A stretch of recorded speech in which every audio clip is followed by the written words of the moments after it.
Good morning, everybody, and welcome to In the AM Gaming. Today, I would like to give the power rankings for the Call of Duty League, especially since the league is starting up the matches next Friday. And before we jump into the matches next Friday, I think it'd be fun for people who are new to the league to see who's the best teams out there. So I will rank each team and give a few little snippets from each of them and tell you why I placed them where they are. With that being said, let's get right into it.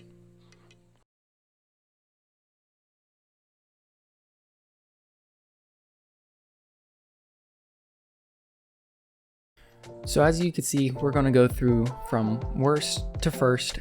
And in last place, I have the Minnesota RØKKR. And so far, they have played a total of 3 matches. So in order for them to even have a shot at being competitive or moving up the power rankings, in my opinion, they really have to improve on everything, especially closing out the hard points. Like, the closest thing to when they've got is versus Legion in their first match. And even then, all they had to do was close out that sub-base hardpoint, and then they'd be ranked above Legion, which isn't saying much. Looking at their next 4 matches coming in after the break, they play New York Subliners, Carolina Royal Ravens, Los Angeles Guerrillas, and Seattle Surge. And the dates are on the left, and the percentage of their what I think how likely they are to win those matches. And so these are the 4 matches going into the first tournament that they have left. And as you can see, they probably will only win 1. They might be able to pull out 2.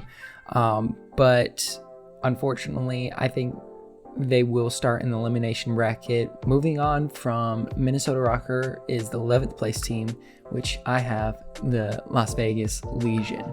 And these are the matches that they've played so far. They have 1 win, and it's versus the worst team in the league, in my opinion, Minnesota RØKKR, and they almost lost it to them too, as we just discussed in that map for Hardpoint versus Minnesota. They almost beat the Ravens, but the Ravens were able to pull in the reverse sweep.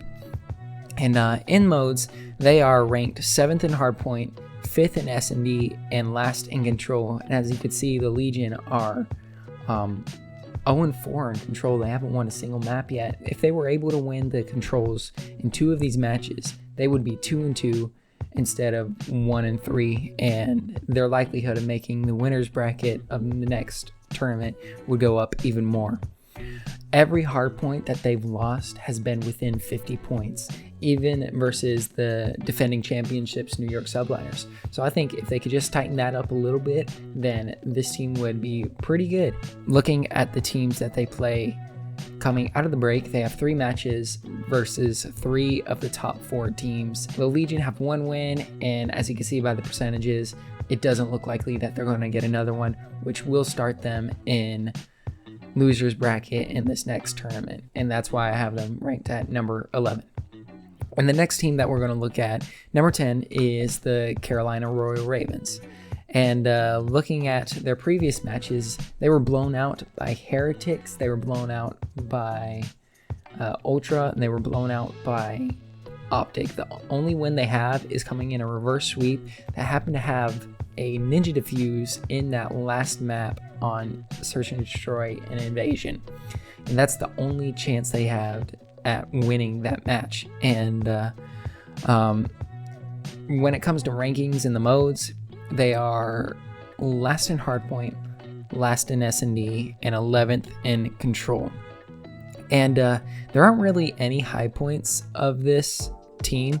I just have them ranked higher than Legion and RØKKR because, well, mainly Ravens beat Legion, Legion beat RØKKR, so therefore Ravens have to be better than Legion, and that's still not a really big thing. As we see, we have them ranked number 10. And looking at their next matches, they play Minnesota RØKKR, Atlanta FaZe, and Los Angeles Thieves. They could end up in winners bracket if they win versus RØKKR and Thieves. They just have to have a lot of help, like some of the lower teams, like losing a good bit in order for them to make the winners bracket.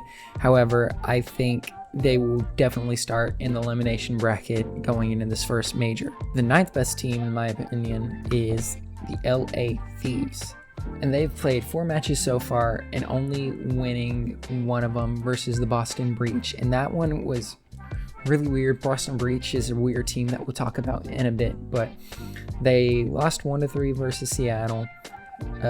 They were swept by FaZe and Gorillas, which versus Los Angeles Gorillas, I think the Thieves are like 0-5 or 0-6 versus Los Angeles Gorillas, which is weird because the Thieves have a championship they were the champions not last year but the year before. But looking at the Thieves, they're 11th in Hardpoint, 9th in S&D, and 7th in Control. Their only highlights that they have are in the respawn game modes, which is Hardpoint and Invade, or Hardpoint and Control. And even though they're ranked 11th in Hardpoint, they keep the games really close. The closest that they come to winning a Search and Destroy is the 6-5 on Karachi Search and Destroy versus the Los Angeles Gorillas.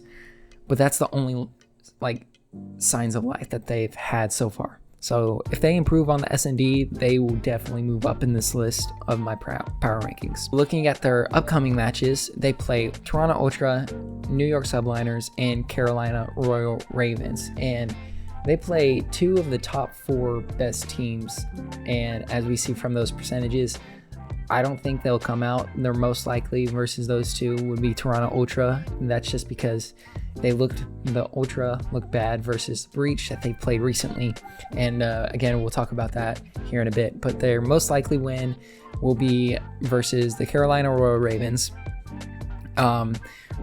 And they have to win that and get an upset versus Ultra or Subliners in order to even have a chance at making the winner's bracket of this next tournament. But that does it for Los Angeles Thieves. And at number 8, I have Miami Heretics. And this is the newest team in the league. The Heretics have recently bought out this last year the Florida Mutineers and then rebranded. And now it is an all Spanish team, which is really cool. Every other team in here are all English speakers, and so we get to listen in to their comms throughout the matches, and it's really cool hearing the Heretics listen in because it's all in Spanish and I can't understand a single word of it. So they're my number 8 team, and they are number 1 in standings, but we'll talk about that here in a bit on why I have them ranked so low. But as we look at the teams that they've played so far, they played the Ravens, the Legion, and the Rocker, and they've won pretty well. These scores 3-0, 3-1, 3-1, they look pretty good. However, I have them ranked number 8 because they have only played the 3 worst teams in the league, and so I don't really know where to rank them. They are number 1 in the standings, but they've played nothing but trash so far, and so I haven't ranked this low because I haven't seen them against good competition yet. And as we see from these scores on the screen, they've kept every single match close. There hasn't been anything that's been okay, they dominated against the bad teams, so that's why I have them ranked so low. But coming in to their game modes, they are 5th in Hardpoint, 1st in S&D, and 1st in Control. And I think they are undefeated in Search and Destroy. Yeah, they're undefeated in Search and Destroy and undefeated in Control. They've only played the worst teams in the league. So in order to have an accurate representation, I've got to wait a couple more matches to see how they do. And I've watched some of their scrims versus some challengers teams, and they don't look great in Hardpoint. So this definitely needs to be a thing that they improve upon. Looking at their next few games, they play 4 matches in this next break, after the break, and they play Seattle Surge, Boston Breach, Optic Texas, and Los Angeles Gorillas. And as we see, I don't think they look too great versus any of these matchups, especially Optic Texas, who's a phenomenal team, but I don't know their true ranking, so putting these win percentages on was pretty difficult for me because, like I said, I just don't have a gauge. I think versus Seattle and versus Boston, after those matches, I will definitely have more of an understanding on where to place the Heretics on the power rankings. So those next 2 games are what's really going to define this team and how people will look at them. And now moving into number 7, the Los Angeles Guerrillas. And looking at their previous matches, they've only played 3 so far, and once again they've played 2 of the top 4 teams in the league. They've honestly looked pretty good other than that first match versus the Ultra, where they were blown out in every map other than Search and Destroy. But going up against the Call of Duty League champions of last year, they took them to map 5 and they could have won it. They were 1 round off of Search and Destroy. Or I have it written down, like if you look at the scores right here, they are a total of, they lost by a total of 3 points. 2 points in Hardpoint and 1 point in Search and Destroy from 3-0ing the number 1 team in the league. So I think if they were to improve, it would be closing out on hard points. If they could close out on hard points, I think they'll look great. And when I say close out on hard points, there's really only one hard point that I'm looking at, and it's that one versus New York. If they were just able to hold those 2 seconds later on, then they would be much higher on this list. And looking at their upcoming matches before the next tournament, they play FaZe, Breach, Rokkr, and Heretics. And I think going into these matches, I believe that they'll definitely win 2 of the 3 versus Breach, Rokkr, and Miami. I think they're definitely going to beat Rokkr. I think and then I also think they'll beat one of Breach or Heretics. They could even, as you see the percentages right there, they could come away with 3 wins right there. But I think it's really dependent on winning 2 of these next 4, and they do have a really good shot at making it into the winner's bracket.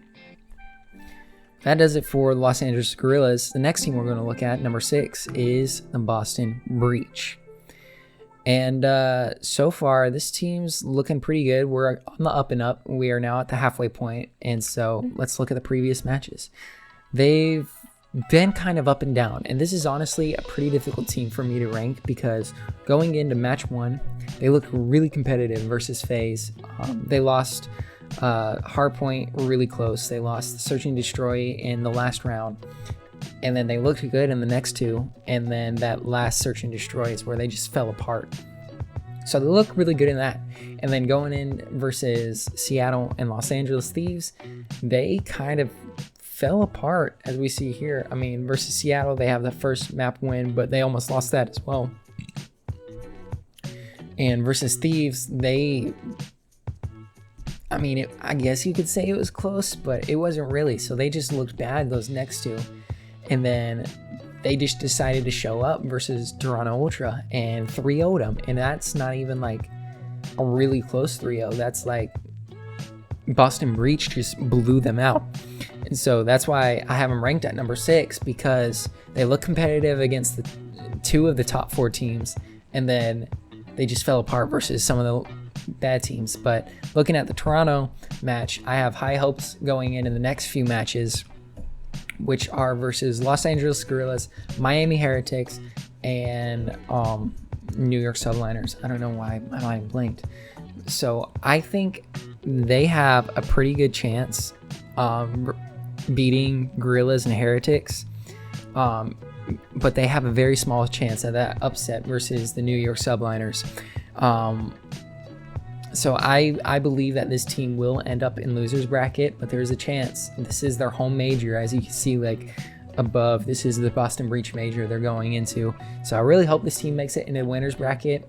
They need to win two of these next 3, and in order to guarantee a spot in the winners, they have to beat New York. Like, they absolutely have to, and of course the other 2 teams. And that's number 6. Boston Breach is number 6, and that moves us to number 5, which is the Seattle Surge. And Seattle Surge looked solid the first weekend. They beat Los Angeles Thieves and Boston Breach pretty handily. Like, these were some pretty blowout maps, and then they just fell apart the second weekend versus Optic and FaZe. And I know those teams are like the top of the top. And so I think if anything, I don't really take too much from Optic or FaZe. I just think that's just a testament to the top teams really separated themselves from the bottom teams. So that's why I have Seattle ranked this high. I think they look good in Hardpoint and Search and Destroy. In Search and Destroy, they look fantastic. Like you see, they're 3-4 in Search and Destroy with their only loss, 3-1 with their only loss coming against the Optic Texas. But I think in order to improve, in Search and Destroy, they just need to do better in their offensive rounds, and they'll be able to close up against those top teams in Search and Destroy. And the thing that they can work on are their defensive rounds in Control. And I think if they just do the offensive rounds in Search and Destroy, and this team is in the lower tier of defense on Control, if they just up their defense, then they will be able to look like a good 2-3-5 team and could possibly upset some of the top few teams as long as they improve on Search and Destroy and Control. And looking at their next 3 matches, they go up against Toronto Ultra, Miami Heretics, and Minnesota Rokkr. And from the last match that we saw that Toronto played was versus Boston Breach, and Toronto didn't look too good. And so I think if they show up and Ultra has another bad day, then the Seattle Surge team can definitely go into winners bracket, going 5-2 in the qualifiers, and have a really good shot at going pretty deep in this next major. That brings us to now our top 4 teams. And at number 4, I have the Toronto Ultra, and we'll just talk about why here in a second. They've played 3 matches so far. They looked really good versus Los Angeles Guerrillas and Carolina Royal Ravens, but then they just didn't show up versus Boston Breach. I think that Breach match was a combination of 1, Breach just showed up to play that day, and then 2, Ultra didn't. And looking at every single match other than Boston Breach, Ultra looks great in everything. The only thing that I could say is improve on Search and Destroy a little bit, because that's their only game mode that they have 2 losses in. So just Search and Destroy, and I think they'll be good. And they have to show up to every match. To lose that bad to Boston Breach is inexcusable by one of the top 4 teams in the league. And looking at their next 4 matches, they play Seattle Surge, Los Angeles Thieves, New York Subliners, and the Legion. So luckily for them, other than the New York, they look like they could have it easy. The Seattle match is really going to define how the rest of their matches are going to go, I believe. Because if they don't show up versus that Seattle match, then I think that's just going to send Ultra spiraling. I know I'm talking really bad about them. I think they're a phenomenal team, which is why I have them ranked number 4. It's just that one Boston Breach match that has just a little sliver of doubt in my mind that this team's going to do great. But I do believe that they should be able to win 3 of these 4 matches, if not all 4 of them. And just a quick highlight that New York Subliners versus Toronto Ultra is a rematch from the championship. And so this is like their first time going back head to head since then. And so I think that one's going to be a really good match to watch. And that does it for our number 4 team. Our number 3 team is the Optic Texas. And looking at their previous matches, they played a really close match versus the New York Subliners, the reigning champs. The only time they were blew out in that match was that map 1, and then everything else looked really close. And then they just handled their business from there on out. They beat Rokkr, Seattle, and Carolina, all 3 teams we've talked about so far. And they are ranked number 1 in Hardpoint. Like, they have that 1 loss versus New York right there, but every other Hardpoint on this list they've won. They haven't just won it, they've won it pretty handedly, other than map 1 versus Seattle and the close one versus New York earlier.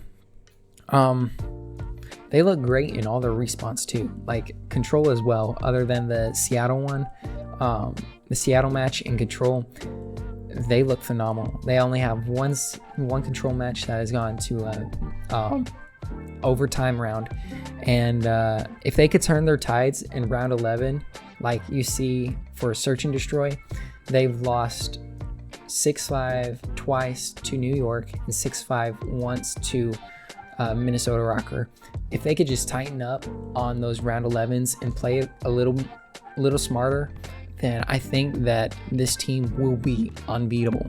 So looking at their next 3 upcoming matches, this might be one of the easiest that we've seen so far. It's literally Legion, Heretics, and FaZe, and I think this team will definitely win 2 of the next 3 matches. That FaZe one is the one I have a question mark about, but we know Atlanta FaZe has some sort of mental block against Optic Texas. I don't think FaZe has beat Optic in over 2 years now, and so Optic should have the higher hand, but the way that Optic's been playing and FaZe has been playing, I think FaZe has the upper hand, but we'll talk more about predictions in another video later on. But that does it for Optic Texas. Now we're going into the number 2 team, who are the Atlanta FaZe. And looking at Atlanta FaZe's previous matches, they had that close one versus Boston Breach, but other than that, they just showed up and handled business. They played Los Angeles Thieves, 3-0'd them, and then beat Surge 3-1.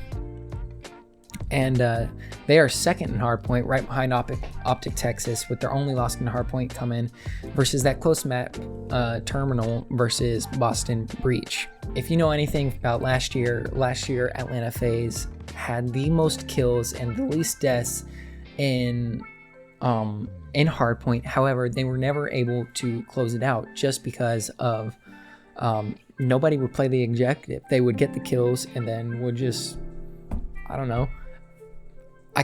They're my favorite team, and I would watch them and just like, there were so many times I would be so frustrated, like yelling at the TV screen, just get in the hill, and you've got the win, but they wouldn't do it. And so this is a huge improvement on last year.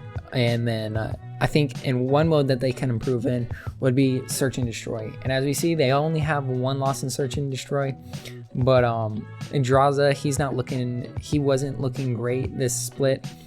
And so I think if he improves in his Search and Destroy, then this team is, they're going to be godlike, and it's going to be amazing. And looking at their upcoming matches for the split, they play Los Angeles Guerrillas, Vegas Legion, Carolina Royal Ravens, and Optic Texas. And I know I said Optic might have the easiest stretch, but looks like FaZe might, just because they play 3 of the lower teams.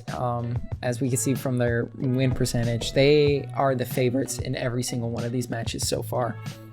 And so I would like to say that FaZe will definitely win 3 matches. They could possibly win 4, which will make them go undefeated and have the number 1 seed going into this tournament. The only thing that I would circle about these next upcoming matches is that Optic game. Like I said previously while we were talking about Optic has beat FaZe for 2 years. Like, FaZe doesn't have a single win versus Optic in over 2 years, and so this match will be one that everybody needs to watch. But if you're a fan of Call of Duty and competitive Call of Duty, or you even want to get into competitive Call of Duty, that match on January 21st would be one that you definitely want to tune in for, and I think it will be great. It's going to be a phenomenal game that everybody's going to want to watch. But that does it for our number 2 team, and now we're going into the number 1 team, the only team I haven't talked about yet, the New York Subliners, right there at number 1. And looking at their previous matches, they had some pretty competitive ones versus Optic and Los Angeles Guerrillas.